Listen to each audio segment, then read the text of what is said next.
Hi, welcome. This is our parent workshop with Grace Sherman from GCU. And today we're going to be talking a lot about how to prepare middle schoolers and high schoolers for higher education, if that's something that they should want to go into.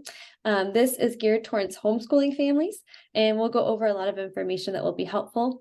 A little bit on us. My name is Jessica Cifuentes. I'm the Assistant Director at Arizona Learning Communities, and our goal is to make home education simple. So we do that by providing free webinars and parent workshops.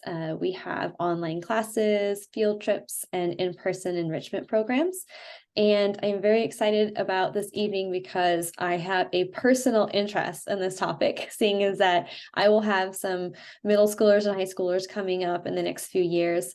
And with us today, like I said, is Grace Sherman. I'll let her introduce herself, but she is a university admissions counselor with Grand Canyon University.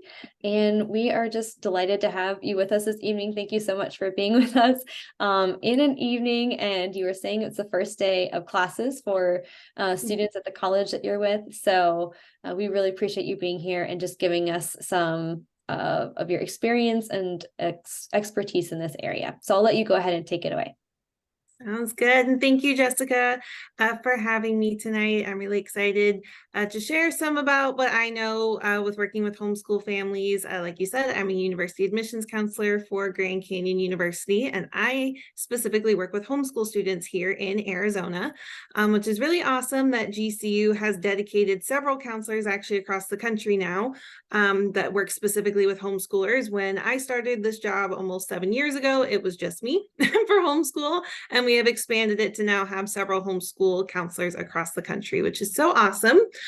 So the information I'm going to go over today is going to be how to get prepared for college admissions 101, and it is going to be through a GCU perspective because, again, I do represent Grand Canyon University. However, as I go through some of this information, I'll point out different areas where, hey, this would be good questions to ask other universities. These are things you can do in getting prepared for college in general. So I'll kind of point out those things as I go, but let me share my screen here with everyone. Okay. And let me get this slideshow going. Okay, is everybody able to see that? Okay, so college admissions 101. So just to explain a little bit more about my role as an admissions counselor here at GCU, pretty much all schools will have some sort of admissions counselor, main point of contact to help you get started with your college admissions process. Here at GCU, we do a little bit more in that I get to be your academic advisor, your admissions counselor, and your financial advisor. I get to do all three. Instead of most universities, you may have 3 different points of contact, maybe more. Every school's different, but you definitely want to get to know who the admissions counselor is for the schools that you're looking at. That way you have a main point of contact to ask all of your questions. That's what we are here for. So I answer basically everything, all the questions regarding academic programs, campus life, financial aid options, housing, scholarships. And again, I'm specific to homeschool here at GCU, so I get to answer all the homeschool related questions as well. So talking a little bit about how to get prepared for college. So we have this nice little, my screen's blurred, flyer here that I always take to any event that I'm at. I put a picture up on the screen of it because I love this little pathway to becoming a LOPE, as we call it here at GCU. So like I said, everything I have is through a GCU perspective, but you can absolutely use these tools in terms of getting prepared for college in general. Now, this specifically, this specific flyer is for 9th through 10th grade or 9th through 12th graders, so all high school. I'm going to back it up a little further and talk about middle school first.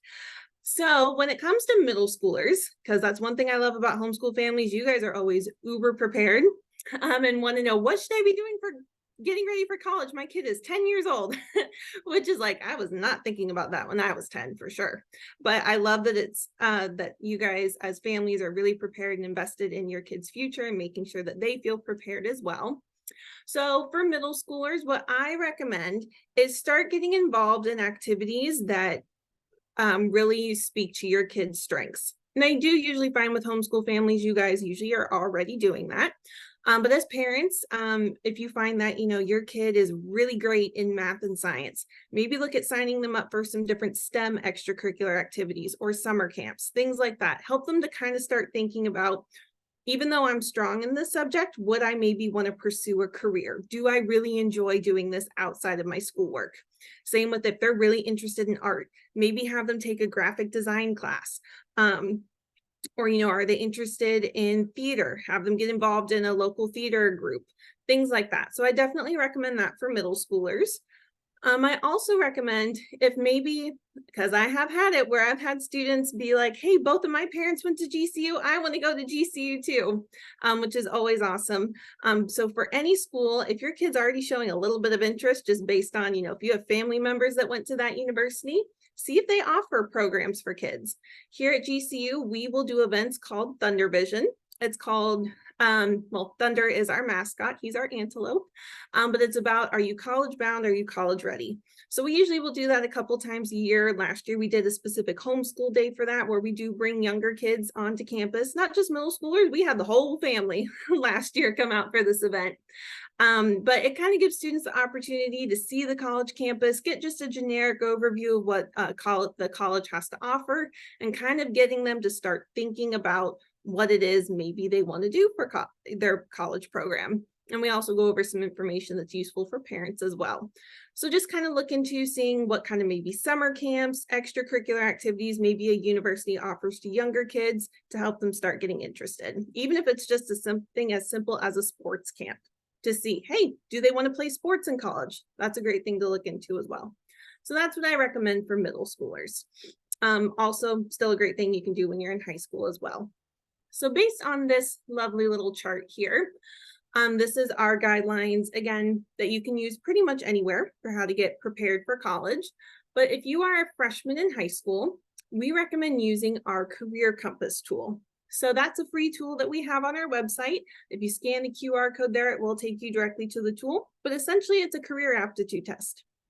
Now, I know for me, I didn't know what I wanted to study when I was a freshman in high school. So it's a great thing, again, to start thinking about early. By narrowing down maybe what you want to study, we'll narrow down the degree options that you're looking at, which in turn will help you pick the school that maybe has the best fit for you in terms of that degree option. But what's great about this tool is it not only gives you career options that would be a good fit, we also tell you what degree programs fit with that career. It's a really fun tool just to see, kind of helps you start thinking about what opportunities might be a good fit. Not that you have to stick with what's on there. Again, it's just to kind of broaden your horizons on what may be a good fit for you based on your interests, your academics, things like that. So it's a really fun tool. You can do that at any point, but we definitely recommend that high school freshmen take that. When you are a sophomore in high school, we recommend attending any events that we offer here at GCU. Again, at any university, start looking into the different events that they offer, whether it's, a day to just come and explore the different clubs that the school has available, or in our case here at GCU, we'll do some specific homeschool events throughout the year. One of our most popular ones is the free matinee that we offer. We have our matinee day coming up on November 15th, which I'll be passing that info along to Jessica that she can share in case anybody wants to attend. Also attending any webinars that the school may offer. So here at GCU, usually throughout the year, we'll do some program specific webinars. So that way you can hear from the people in our college, whether it's for the colleges of humanities and sciences, the college business, anything like that, get more information about those programs specifically. So start looking into what resources is the college offering to help you get more information. Junior year, that is when you're going to want to apply for colleges. So most colleges will open their applications the spring of your junior year. And usually we'll have, every school's different, but may have additional scholarship opportunities or better scholarship opportunities to those that apply early. So here at GCU, we have something called junior lock-in, meaning that if you apply during your junior year and decide to register for classes before our next school year starts, we will actually lock in your scholarships, and usually we give you a better scholarship package than if you were to register halfway through your senior year. So different things like that to look into, but definitely recommend that you start applying during your junior year. That way you have more time not only to make a decision, but potentially get the best scholarships available. And then lastly, during your senior year, that's when you definitely want to start meeting with an admissions counselor. Definitely can still do that during your junior year. But that's really when you're going to want to sit down with a counselor like myself and go over financial information, program information, really make sure you have everything you need to see if that school is going to be a good fit. Also here at GCU, we offer something called Discover GCU, which is a free overnight stay. It's a great way to see what it's like to be a GCU student for a day. Stay overnight, meet other students that would be in the same program as you. It is something we do offer only to seniors. So that's something you would have to wait to do, but a lot of schools do offer similar programs. So something else to really look into, because we know flying out to different colleges, traveling to see different schools can be very expensive. So that's something really cool that we offer here, but definitely look into any type of college visitation program during your junior and senior year. So that's just a little bit about what you can do each year in order to get prepared for college.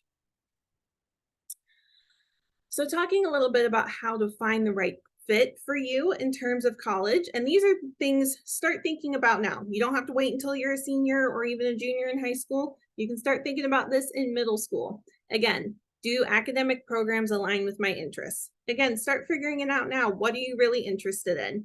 And what would you maybe want to make a career out of? Like I know for myself, history was something I did consider pursuing a career in, but I knew the types of careers that I potentially could pursue with a degree in history wasn't something I necessarily wanted to do full time. History is just a passion of mine. So just start thinking about, hey, what interests do you have? And are there careers out there that you can see yourself in? Another thing to consider is what kind of student support services are offered. So something I love about GCU is we care a whole lot about how to make sure our students are not only successful while they're here at GCU, but that they're successful when they graduate as well. So we have a lot of different services, whether it's academic success, internships, or even just student counseling to make sure students feel comfortable while they're in college, because it is a big transition period. So just looking into the different types of services that the school offers to make sure you're set up for success. And then also, what are my priorities with choosing a college? Do you want to be close to home? Is it the size of the school? Figuring out what matters most to you. For me, I really wanted to stay close to home. My family's here in Arizona. I wanted to go to a Christian school. And ultimately, that's part of the decision that really made me choose GCU as my school. My fiance, on the other hand, he wanted to go to a school with a football team. So that was a big decision maker for him. That wasn't so much important to me. Sports is not necessarily my thing, but just figure out what is important to you. So that's a really good thing when you're looking at different college options. And then again, visit as many colleges as you can. So every school can make itself look good on paper, I always say, but it's not until you set foot on a campus that you get a good feel for what is going to be the right fit for you. So again, just an example, and it sounds kind of cheesy saying, you have that just feeling of knowing that it's going to be the right fit. I, for a long time, thought Pepperdine University was where I was going to go to school. My family went and visited Pepperdine, and after doing a tour, I kind of went, this just doesn't feel right. And I knew I wanted to stay closer to home, but for a long time, I thought that's where I was going to go to school. So we came back home to Arizona, and I said, you know what? Let's tour GCU. As soon as I got on campus, again, it sounds cheesy, but I knew that was the right fit for me. Now, it may not be that easy for everybody, but again, you really get a good feel for even if just the campus culture is a good fit for you by taking a tour, seeing the campus for yourself. All right, so now that I've talked a little bit about getting prepared for college in general, I think this is probably everybody's number one topic that they always want help with, which is homeschool transcripts. All right, so this is something I always get asked about is What do you need for a homeschool transcript? What makes it official? All sorts of different things. So I'm going to give you guys just a couple of tips and basic guidelines to keep in mind when doing a homeschool transcript. Again, a lot of these guidelines are specific to GCU. You're going to want to ask any school you're applying to for their guidelines as well, because everybody's going to have different criteria. The good thing is GCU is pretty simple as far as that goes for homeschool transcripts. We treat homeschoolers the same as everybody else here at GCU. We do not have any special requirements of what we need from you. The main thing we look at in terms of acceptance here at GCU is GPA or test scores. We don't need both. We can accept students just based off of a cumulative GPA. Our minimum requirement is an unweighted 3.0. But when it comes to doing homeschool transcripts, there's plenty of different templates out there. The one that I always point families to in terms of if they don't know where to start with the homeschool template is through the Homeschool Legal Defense Association, or HSLDA. They have a complimentary transcript template, which also helps you calculate your GPA.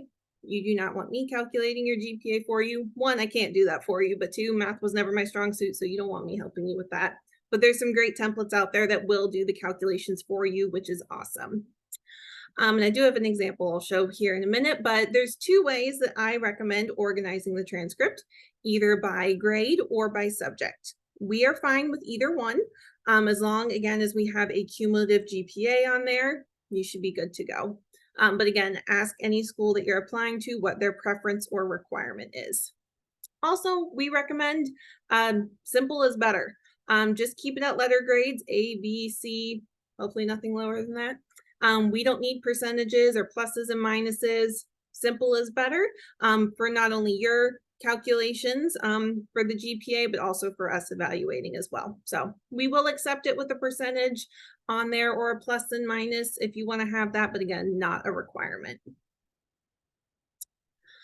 Something else I recommend that families look into when doing transcripts is having, both a weighted and an unweighted GPA.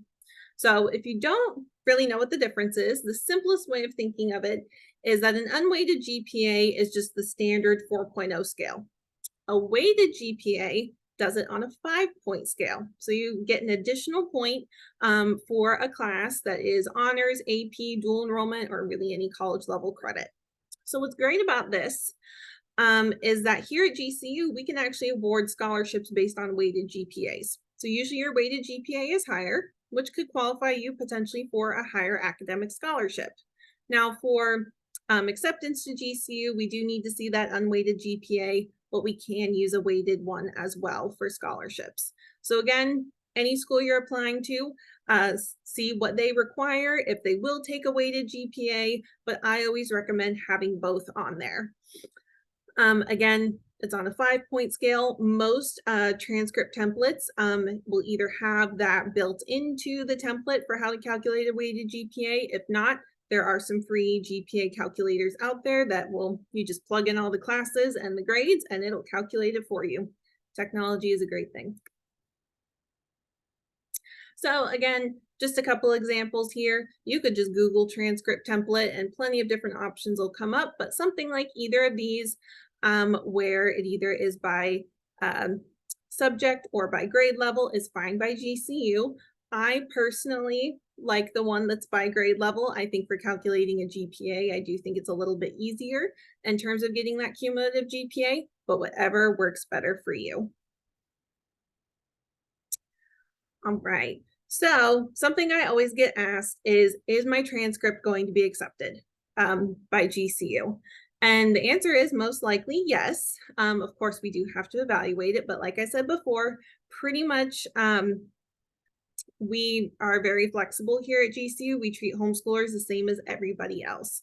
So a lot of states, when it comes to homeschooling, do not recognize homeschool transcripts and require the students to take a GED. That's not the case here in Arizona. Your homeschool transcript is definitely recognized for graduation. Your student is not required to take a GED. You graduating your student counts as your student's homeschool high school diploma, which is awesome. Also, depending on the schools that you're applying to, you may need to submit ACT or SAT scores in addition to that transcript. Again, here at GCU, we will accept those, but we do not require them for acceptance. I always encourage students to still take those tests, more so for scholarship purposes. And again, if you're applying to schools that do require those tests in addition to GCU, you might as well take them and have them sent to us. And then when it comes to classes that you put on your transcript, we just ask that you follow the state standards in terms of graduation requirements. So you will just need to go to the Arizona Department of Education. On their website, they list all of the requirements to graduate as a high school student. And for us, we just ask that you meet the number of classes within each category. So, excuse me, for example, the state graduation requirement is 4 math classes. Within that, we're not picky in terms of what those 4 need to be. We just need to see 4 math classes. So if you do the standard geometry, algebra 1, algebra 2, and trigonometry, that's totally fine. I've had families do algebra 1, algebra 2, personal finance, and accounting. So it's up to you what works best for you and your student. Just make sure you meet the correct number of credits. Can I ask a couple of quick questions that were in there? Sure. Because I think it kind of relates to what you've been talking about. One of the questions is if you're the child is taking a class through something like ASU, Universal, how do you know what the transfer credits would go? Like what would that, look like? And you might have been getting that to later, but that's one question, and then I'll get to the other one as it kind of relates a little bit to transcripts. Yeah, great question. I am going to talk a little bit more about what transfer credits look like and different opportunities to get college credit early. So for GCU, we actually have a tool on our website, which Jessica, I can send you and you can share with everybody, that you can actually plug the classes from another institution in, and it will show you how it transfers to GCU, which is really awesome. I was so excited when we came out with that tool because then I didn't have to dig through everything to figure out how transfer credits worked. We have a nice little tool. You can play around with it, help you figure out maybe what classes you want to take from another institution and transfer them to GCU, or vice versa. If you're looking to get a specific class from GCU out of the way through another institution, you can figure it out that way as well. That's also something that I do with all of my students. Is I will meet with the student, discuss all the classes that they're planning to transfer in, and help them figure out how it fits into the specific program that they're looking at. So on our website, for all of our programs, we do list all of the program specific requirements and all the classes that you need for that program. And then I also can do a full program breakdown as well with the student. So that's a great thing to ask any university that you're looking at, is how do transfer credits work? And how does this apply to the program I'm looking at? And I recommend, if you're someone that's interested in getting college credits out of the way early, and again, I'll talk a little bit more in detail about those different options later on. But I recommend that you start looking into what the program requirements are early. That way you're taking classes, your student is taking classes that you actually need to get out of the way. And then also making sure you understand that schools transfer policies as well. Some schools have limits in terms of how many credits you can transfer, limits for certain programs, things like that. Yeah, that was a good question. Thanks. And I'm sure you're going to kind of loop back to it in a little bit. The other question that it's a great question. If your student is taking like community college classes, do you want both the transcripts from like the community college, or just have her incorporate that within the homeschool transcript? Yeah, great question. So we actually will need both. So in terms of getting the credit transferred over, we have to have the transcripts from the community college. Same with pretty much at any school where you've taken the credit, you need the transcripts from that institution to go to the institution that you're transferring it to, because that's how you get credits to transfer over. Now, if you're doing classes through the community college for high school credit as well, you'll want to incorporate that on your homeschool transcript. That way we can see that that class was completed to fulfill a high school requirement. Now with that, like I mentioned before, we ask that you just follow the state graduation requirements in terms of how many classes on the transcript. I do find a lot with homeschool families because a lot of them will do a lot of dual enrollment and transfer credits and things like that. They have way more classes than what they need in order to graduate their student, which is awesome. Definitely saving some money on college there. If you don't want to put all of the classes on the homeschool transcript, that is fine. As long as you've got the right number to count as a graduated high school student, we are good with that. You can still transfer credits over from the other institution, but you don't have to list every single class. As long as we've got, you know, the right number of classes to show that your kid graduated, that's great. Any other questions before I move on? No, I just wanted to make sure that those questions were answered, even though maybe you might have gone over it a little bit later on, but thank you. Yeah, no, great questions. And if any other questions come up, please feel free to stop me. I'll save some for later. Keep going. Okay. Great. Thank Sounds you. Good. All right. So another thing I always get asked is about how does the school recognize my transcript as official? So here at GCU, for it to be an official transcript, it has to be signed and dated by a parent or administrator. I know some families go through a co-op for some of their classes. So if you want to have the administrator of the co-op sign the transcript, or if the parent wants to do it, either way is fine. We do have to have, for final transcripts, we do need your graduation date listed for the student. And then the transcripts have to be sent to us either by email, fax, or you can mail them. In this day and age, I recommend emailing, usually the quickest. And as long as it is sent from the parent to GCU as a PDF, that's fine. So again, for us, it's pretty simple. Signed, dated, email it in as a PDF copy. And of course, if it's a final transcript, have a graduation date on there for your student. Again, every school is different in terms of what they require for official transcripts, so you'll definitely want to double check. Some schools may require to see proof of coursework, reading lists, have additional paperwork for you to fill out. Again, just things you want to check on when applying to different schools, but here at GCU, pretty simple. All right, so since we've gotten some questions about transfer credits, I definitely wanted to make sure I talked about some college credit options. So this is more so going to be for the high school students. If your students are in middle school, definitely a great thing to start thinking about and planning for now. But getting college credits out of the way now is a great way to graduate early. So some benefits of graduating early means that you're paying less tuition and overall college expenses. So usually you see the benefit on the back end. At most schools, it doesn't directly impact the cost year over year. It just means it's less time your student is spending in college, which means less time you're paying college tuition and fees. It also gives students the opportunity to have less student loans and debt and earlier entry into the workforce, which means you start making a paycheck sooner and potentially paying off any student loans. So all in all, getting college credits out of the way early is a great way to save money. So one way to look into saving money with college credits is through CLEP testing. So this is something I really recommend for homeschool students because essentially it's kind of a competency exam in a particular subject, and it can transfer in for a particular class.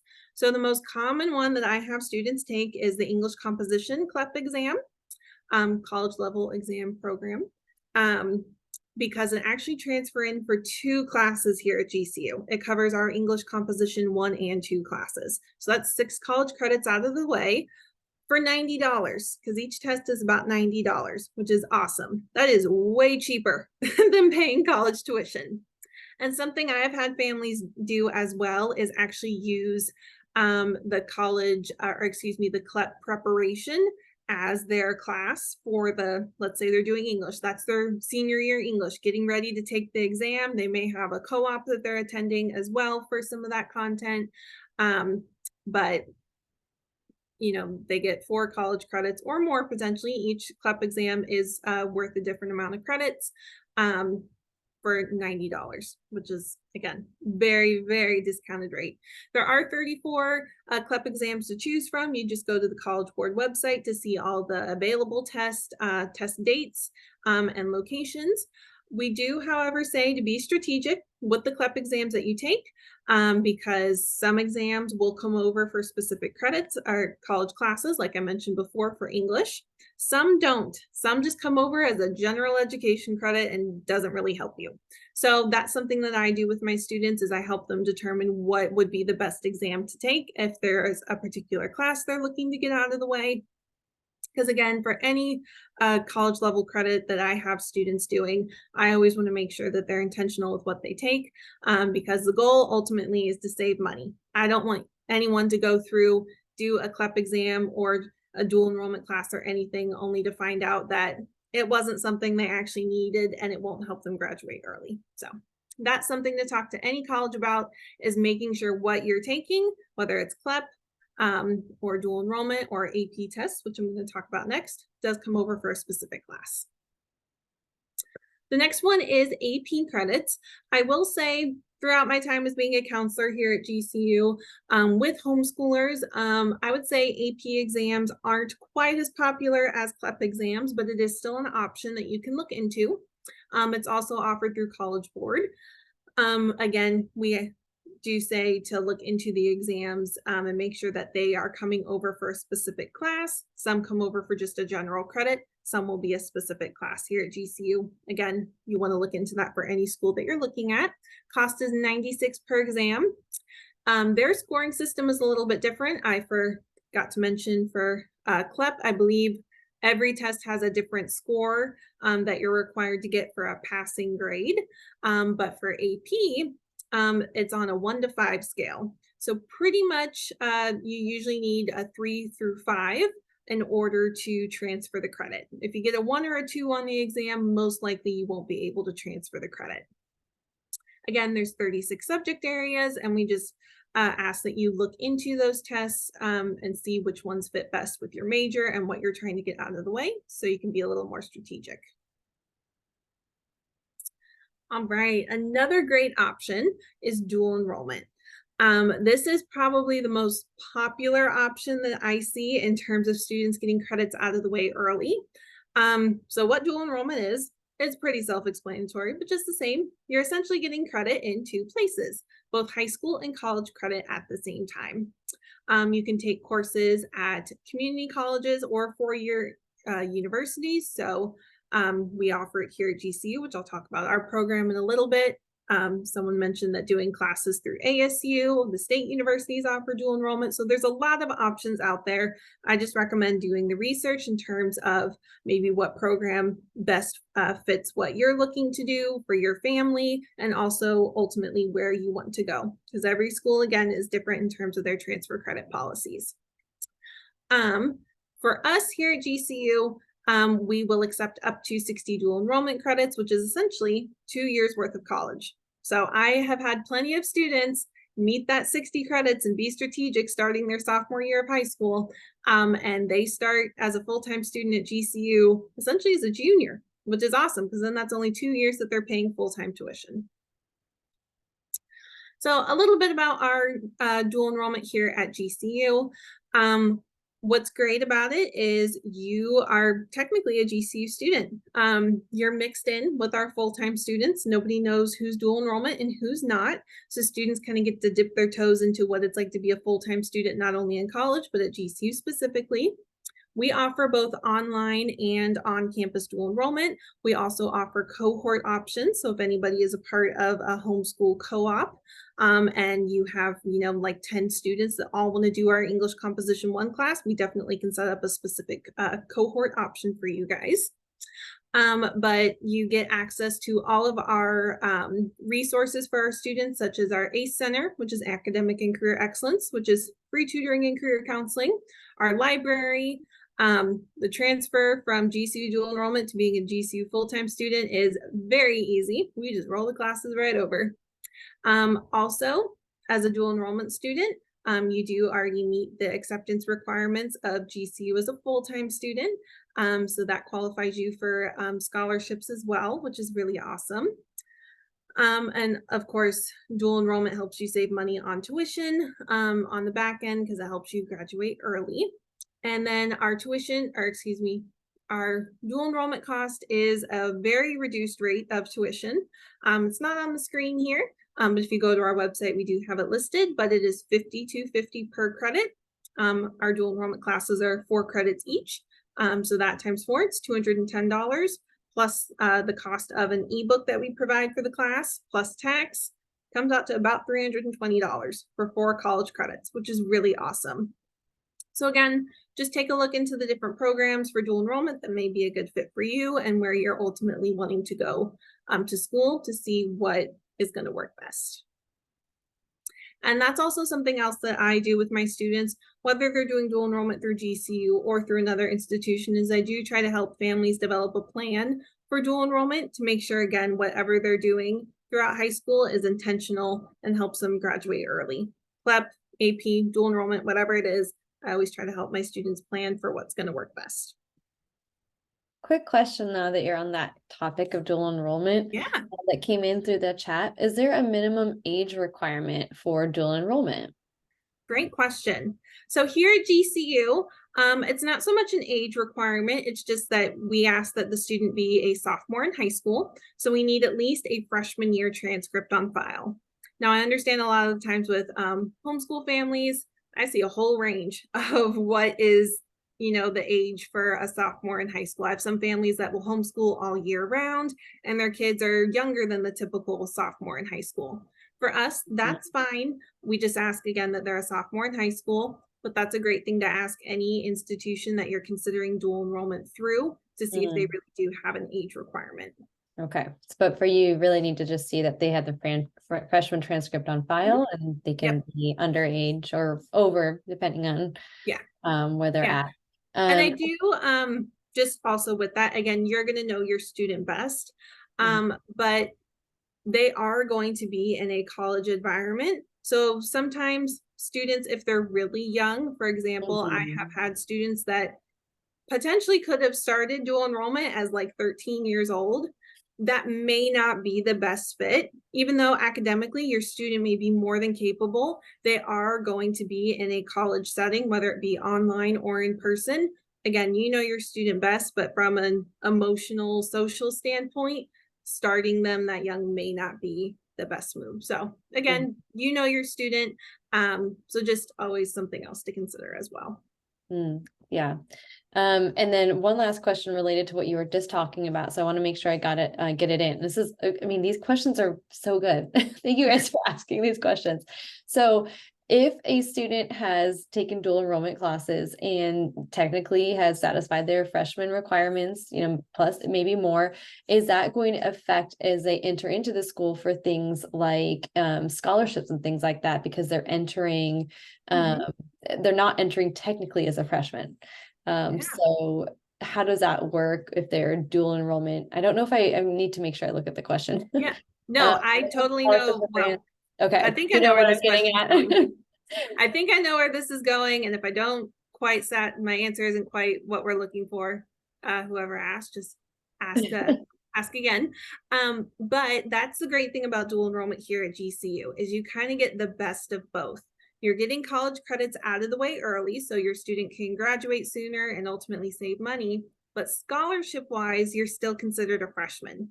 So any college credits that you complete prior to graduating high school will not count against you in terms of your freshman scholarship status. So here at GCU, which I'll go over, everybody's asking questions in terms of a great segue for me. My next topic was actually going to be talking about scholarships. So I'm going to go over a little bit about what scholarships look like, but here at GCU, we offer our best academic scholarships to incoming freshmen. But if your student already has dual enrollment credits completed or anything like that, as long as it's completed prior to graduating high school, doesn't count against you. Now, if you do dual enrollment, decide to do a full-time semester at the community college and then come to GCU, for us, you would be considered a transfer student at that point, and then your scholarship package would look a little bit different. But again, as long as it's before you graduate high school, that's totally fine. But that is a great question to ask any other university. They may have different policies in terms of once you hit a certain number of credits, you're no longer considered a freshman for scholarships. They may say no regarding dual enrollment in general. Every school's different in terms of their policies. That's kind of my running theme throughout this presentation is Every school is different in terms of their policies. So those are great things to ask any other university. I hope that answered your question. If not, ask a clarifying question. I'll definitely do my best to answer. But I did, before I move on to scholarships, did want to talk a little bit about navigating the different types of college courses that are offered. So usually, well, here at GCU, we have our college courses divided into 3 major categories, as most universities do.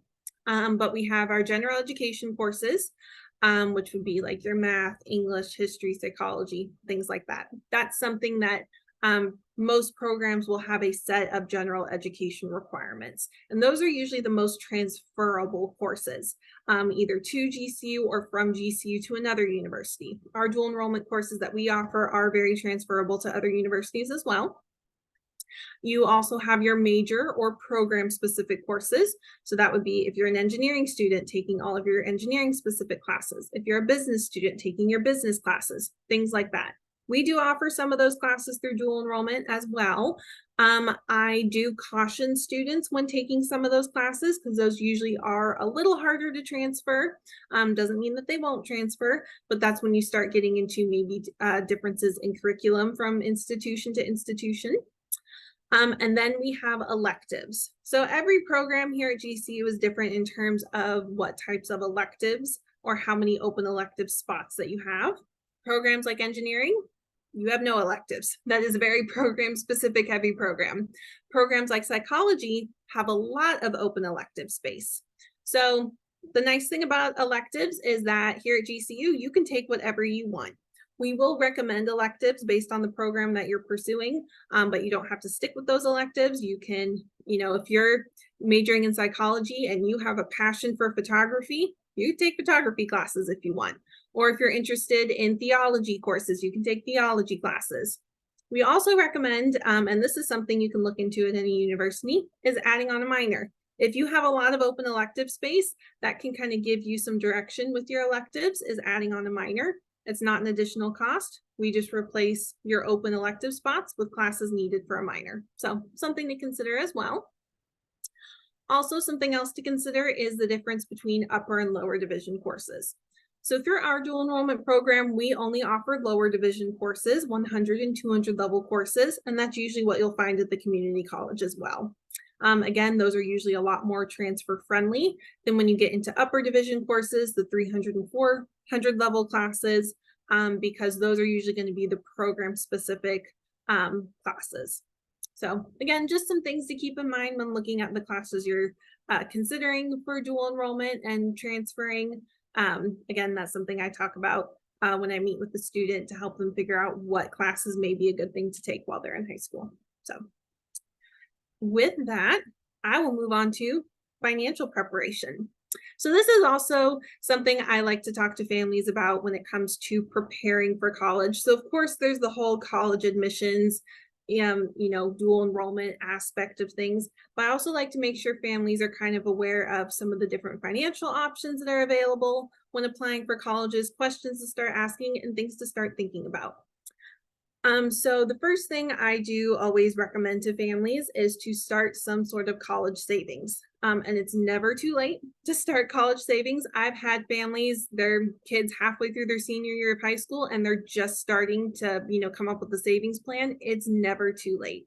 So whether your student wants to get a job while they're in high school and start putting money away, if you want to look into actually opening a college savings account with your bank, plenty of different options that are out there. Again, it's never too late, but I recommend having some sort of personal savings if you're able to, as a good backup option, especially if you're not considering taking out any student loans. But the financial options I'm really going to be talking about are the type of financial aid options when it comes to college admissions. So the first one I'm going to talk about is scholarships. So scholarships really fall into 2 big categories: institutional and external scholarships. So institutional scholarships, those are the ones that are going to come from the university that you're applying to. Every school has different requirements in terms of their academic scholarships or institutional scholarships in general. Most academic scholarships are usually based on GPA or test scores. Again, they may have additional requirements, whether it be essays, letters of recommendation, things like that. But you'll want to look into every school, what their requirements are for scholarship eligibility. Another great thing to ask when it comes to looking at scholarships for each university is their renewability. So again, every school is different. Some schools will only offer academic scholarships for freshman year and will not renew it for the remaining 3 years of college. Some schools will automatically renew scholarships.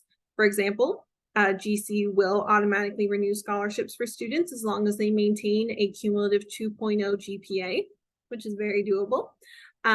Some programs will only renew scholarships for half the time. So just good things to look into. How does the renewability work for each scholarship?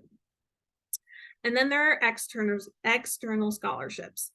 So this is a fantastic thing to look into no matter where you are choosing to go to school. And I recommend that students actually start doing this during their junior year of high school, because most scholarship applications will open during the fall of their senior year. So I recommend to start looking in your junior year, start making a list of ones that you want to apply for, ones that you think you'll be a good fit for. That way, come September, October, whenever those scholarship applications open up, you're good to go and you already know what you want to apply for. So that's my recommendation with that. I also recommend potentially making a separate email address for scholarship applications, because sometimes with some of those applications, you'll get a lot of emails, some potential spam with some of those. So I do recommend maybe making a separate email account to use specifically for those applications. Again, these are funds that will come from outside of a university.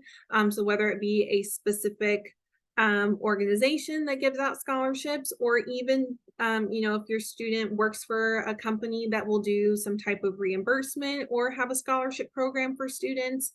I know a lot of fast food places. I've had students that have worked for Chick-fil-A and applied for their scholarship program.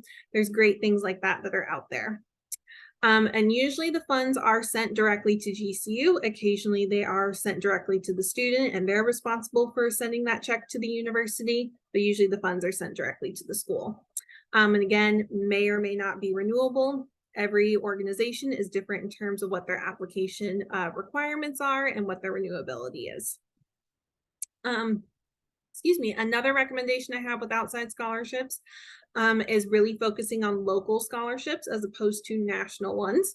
You absolutely can still apply for national scholarships, but you have to think of it as you're competing with everybody else in the country. Whereas local ones, you may be competing with just a couple hundred people instead of millions of students across the US. So definitely still aim big, aim for those big scholarships, but don't limit yourself to just those because they may have higher dollar amounts.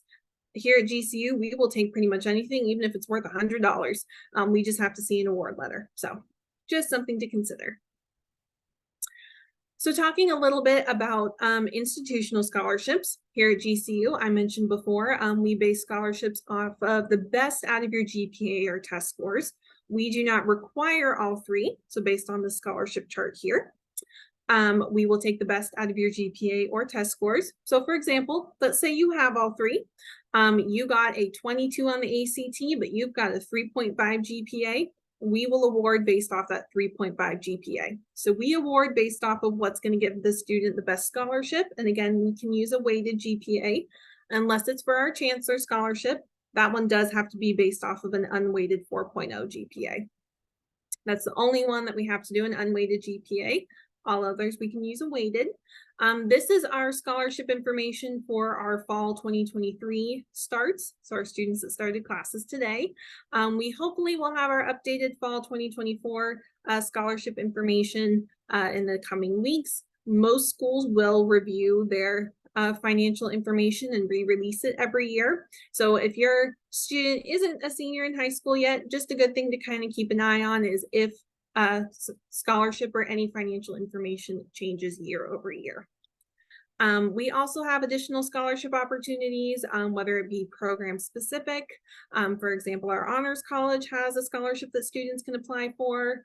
We have a specific scholarship that we give out to homeschool students, which is really awesome.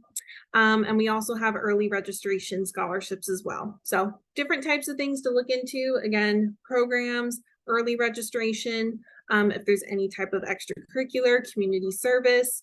Every school is different in terms of the types of scholarships they offer to incoming freshmen. But there usually are several different opportunities out there. So institutional scholarships are always a great thing you want to look into. All right, I do want to talk a little bit about FAFSA. Now, I do find that a lot of homeschool families usually are not super interested in applying for FAFSA. Every family is different with their situation, but FAFSA, I think people hear the term loans and get scared, which I don't blame them. Nobody wants to take out a loan if they don't have to. But I always like to go over just briefly what FAFSA is, because I do think it is a good backup option if taking out loans is not your first choice. So it's a free application for federal student aid. So this is money that comes from the government. You will need to create an FSA ID in order to electronically sign the FAFSA application. They do require that you put in your social security number, and it is based on the parents' federal income tax returns.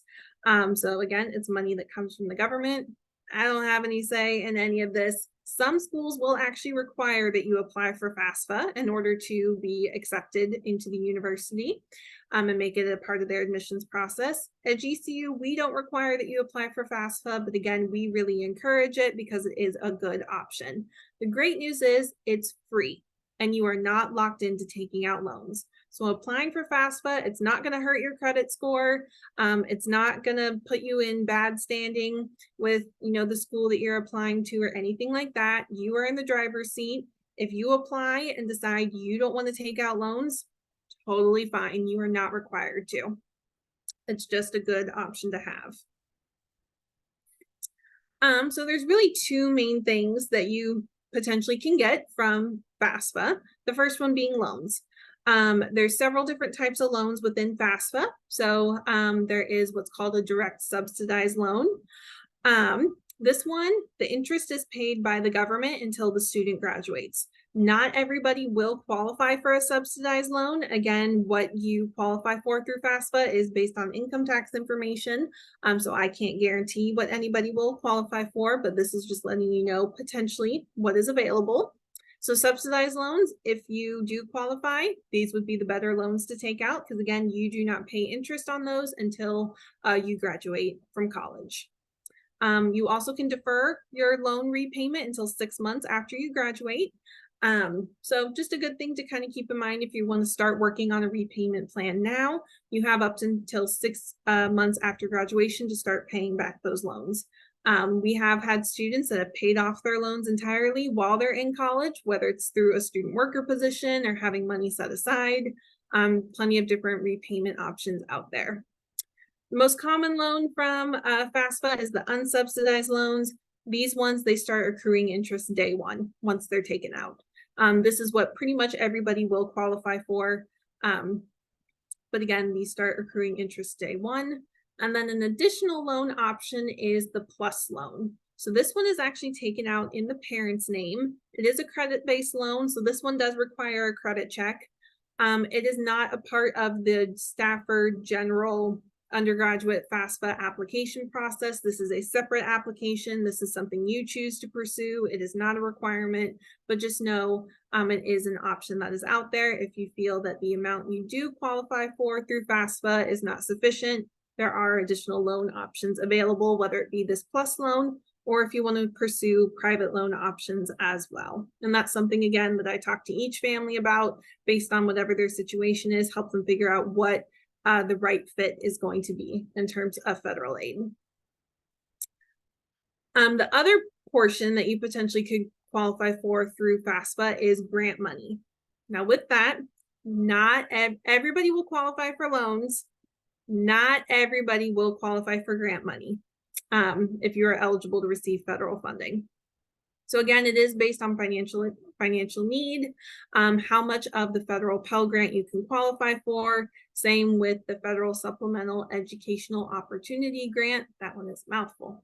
That one is for students with exceptional financial needs. So again, there are some grant options out there. I tell everybody, be prepared to not qualify for these because again, they are needs-based. FAFSA actually is making some adjustments to their application this year. They're rolling out a newer application, which sounds like it's going to be more efficient, which is awesome. But it also sounds like qualifying for grant money may be a little less common for some families that may have before. So just something to keep in mind. And then real quick, I know I'm getting close to the end of the hour here, so I'll try and get through the rest of this really quickly.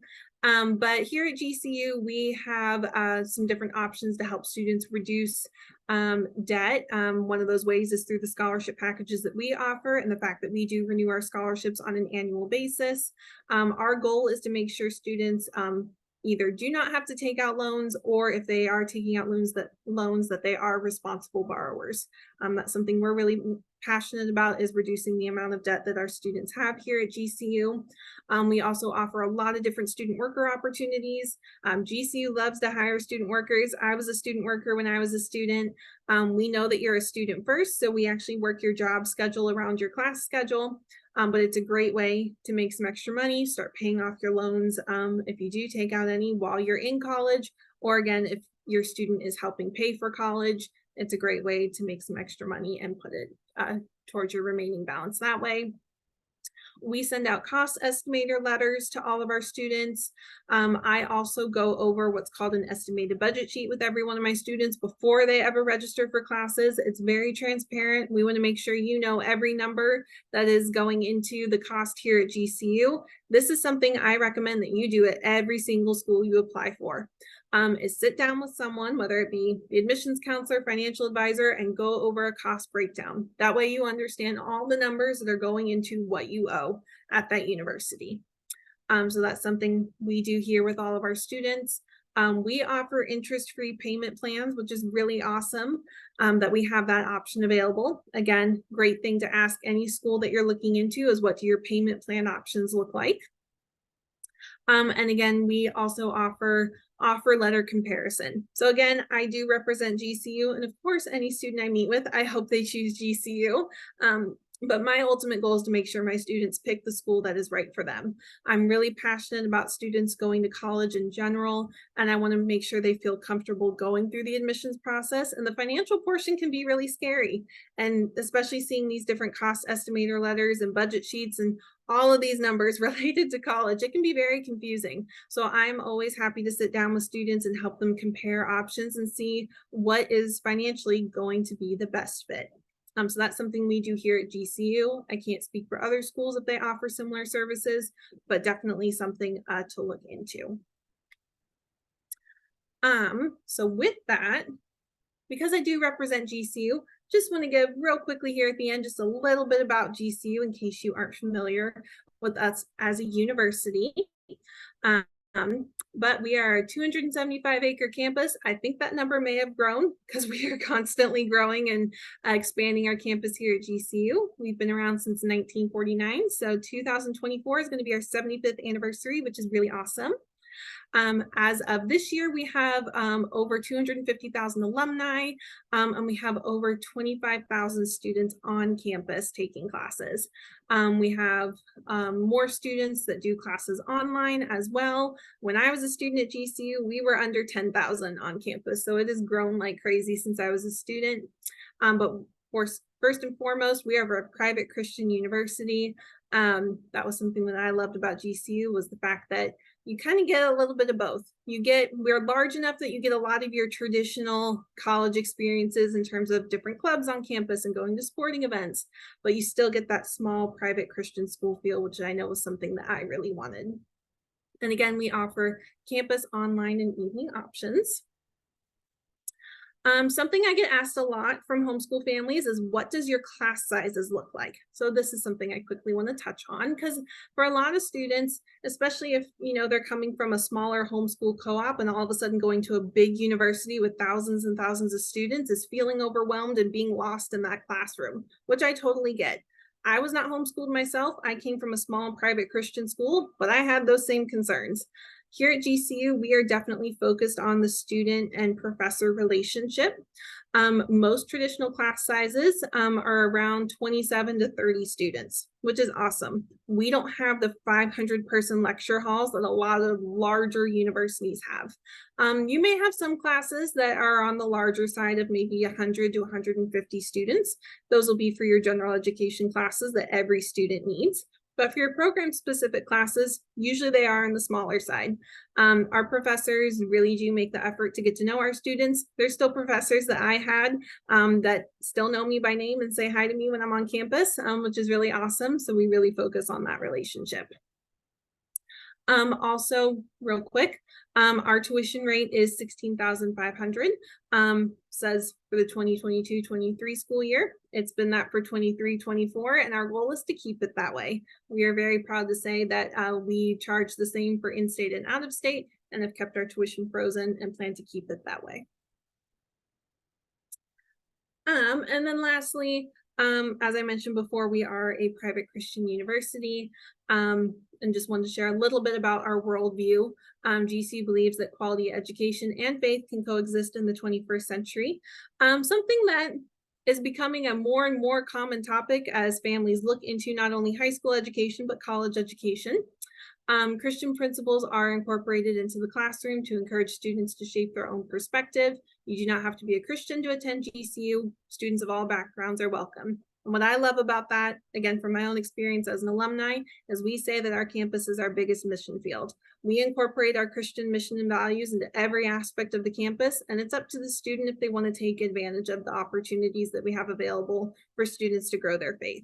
It is up to the student, but it's really amazing that every Monday we hold chapel in our basketball arena, and that arena is packed out with students that just want to be there and worship God every Monday. So it's a pretty cool experience. If you're interested in taking a tour of our campus, we offer both on-campus tours and virtual tours. So if it's something you're interested, you can sign up on our website or scan that QR code there.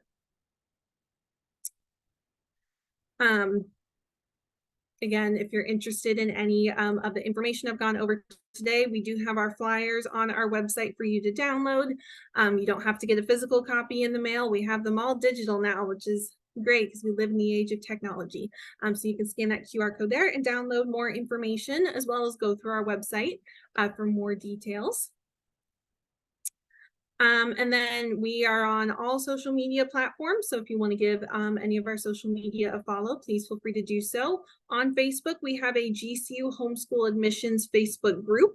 So just GCU Homeschool Admissions. And that's where we post all of our homeschool specific updates, events, things that are going on. So I definitely recommend getting connected with that as well. And then if you want to reach out to me specifically, that is my contact information. So I'm always happy to answer questions and help however I can. And I am just under the hour mark. So that was all I had. Do we have any other questions? Good job. That was a lot of information in a short period of time. I just wanted to go back to the tuition. Was that for the whole year or is that per semester? That is for the whole year. So $16,500 for the year, and we'll split that between the 2 semesters. Got it. Thank you for clarifying that.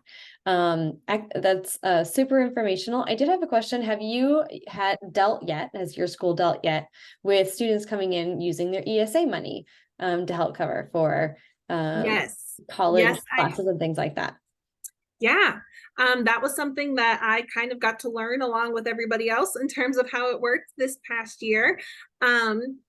We are an approved school to use ESA funding.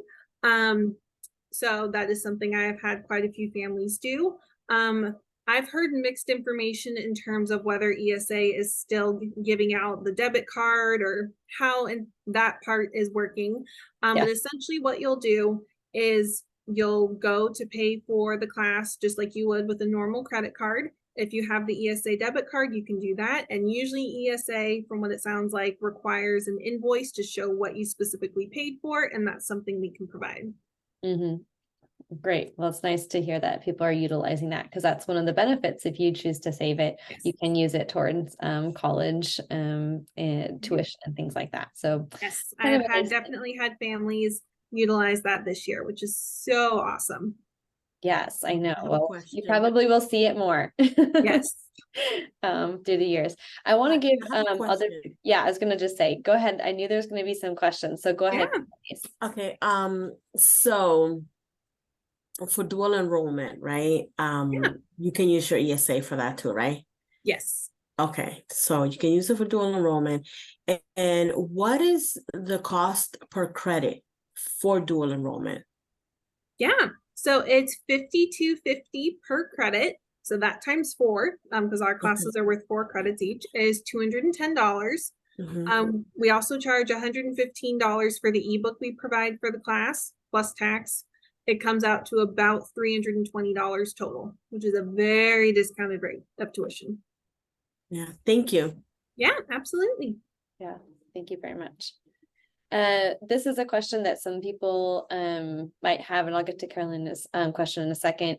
When they're looking at homeschool, I would say maybe more traditional homeschool curriculum, how do parents sometimes know what is worth a credit when they're dealing with just a myriad of different curriculum options out there? Do you have kind of an answer to help parents when they're trying to write a transcript and they're maybe not taking a community course or something like that, but they're doing more traditional homeschool things? How would you help them understand what is worth like half a credit, a whole credit, and things like that?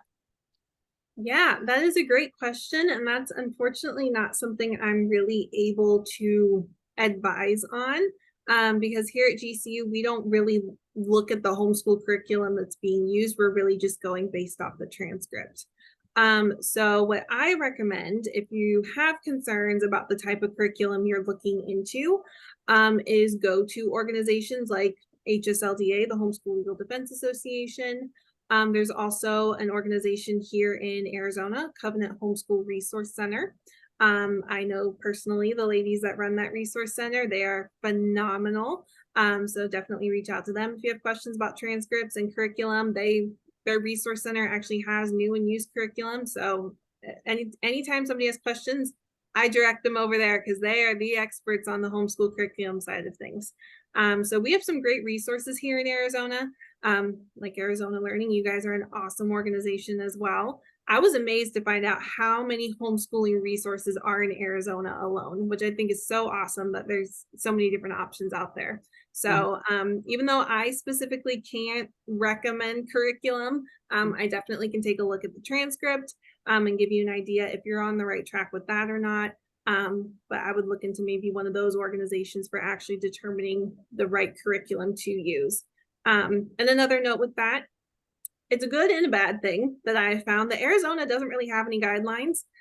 It's a bad thing because you don't have any guidelines to go off of, but it's a good thing because you get a lot of flexibility and have a lot more options to choose from. So I usually recommend pick what's going to work best for your student, because there's plenty of different options, almost too many options out there when it comes to curriculum. One thing that, so I have 2 girls in college and I had to come up with transcripts, and for both of them, we kind of unschooled. And so for one of their transcripts, I just took all of the books that she had read. She just mostly read, I would assign her different books in different areas. And I took those books and I categorized them based on what subject matter that they would fall under. And then I calculated how many hours that she spent reading them, and I assigned credit hours to that.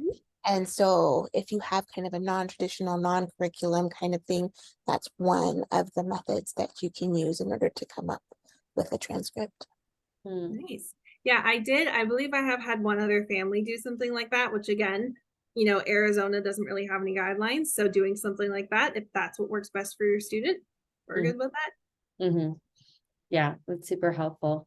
I think you covered most everything. one thing I just wanted to clarify where it was with the test and testing. I know you want to look at every school, right? Depending on which university or college you want to go to really see what they need. But one thing that I was curious about is, do you really need to take or excuse me, does the college need to see that you've taken like the civics exam? Is that something that they need to see or not necessarily? We do not here at GCU. And I would say that's not one I've heard or had a lot of students take. I think maybe I've had like 2 or 3 students, in all honesty, do that exam. So here at GCU, we don't require things like that. Again, great thing to ask any other university you're looking into. They may want to see that. But here at GCU, we do not require any of those kinds of tests. I know taking the PSAT is something really popular that a lot of students do. Again, we don't require that your student take that. I do still think it's good practice to take exams like that, but it's totally up to you and your family. And then most Arizona schools, bigger schools, will take either the ACT or a SAT. Yeah, that is the nice thing about the ACT and SAT. In terms of the different kind of college preparation exams that are out there, those are the most widely accepted. So if you're trying to determine which exam to take, those are the best 2 to narrow it down to. I will say most universities will accept both. Again, every school is different. We'll take both here at GCU. But again, just look into the different schools and see if they favor one over the other, because some schools do that. Yeah.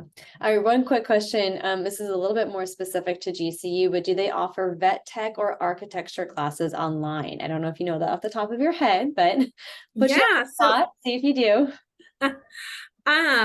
So we don't have a vet tech program. We do have a pre-veterinarian program, which sends students up to go on to veterinarian school. If you're looking into a tech program of any kind, usually the community college is better for that, because that tech programs usually only require a 2-year degree. You don't usually need a 4-year college degree. But we do offer some of the prerequisite courses for our pre-med, pre-veterinarian, pre-dentistry, any of those types of programs. We do offer some of the prerequisite general education courses like biology, chemistry, math, those types of things. We do offer those through dual enrollment. Architecture, we do not have a specific architecture program as of right now. Who knows, that could change in the future. We do not have something specific to that here at GCU. I usually recommend to students to do an engineering program, because there are a lot of the concepts within the program you will carry over into architecture. We do offer some of, again, the more lower level classes for math and some computer science classes through dual enrollment. But again, a lot of the higher level courses you usually will not find through most dual enrollment programs. I hope that answers your question. And we do have an, Jessica, this is something I'll send to you, because dual enrollment is always a very popular topic of conversation. I will send you the link that you can share with everybody for our dual enrollment page on our website. It lists all of the classes that we offer, and you can look to see whether it's an online or an on-campus class. And you can see the start dates or the next couple of start dates and a description of the class as well. Perfect. No, that'd be great. Go ahead and send me those links. I'll go ahead and post this recording on a blog post, as well as send it out in an email, and we'll put all the links. Hopefully you can remember all the ones that you referenced in the presentation, and I'll go ahead and include that as well, so people can just click on it as well. I just want to make sure that everyone got their questions that they came with answered. So if there are any other questions, please let us know. If you think of something later, you have Grace's email. You can always email us as well at Arizona Learning Communities. We'd be happy to help. So we really appreciate you spending this time, Grace, and explaining everything to us about kind of just this whole college experience. As many people are joining homeschooling groups and homeschooling in general, I think this is, a great thing for people to be learning about. Absolutely. And thank you for having me. Like I said, I specifically represent GCU, but if anybody has questions about just, where, to start when it comes to dual enrollment or college level credits or anything like that, please let me know. I'm always happy to help. Like I said before, my goal is to make the college admissions process as easy as possible for everybody. I know it can be kind of daunting, but that's what I'm here for. Thank you so much. I'm going to hit the record button.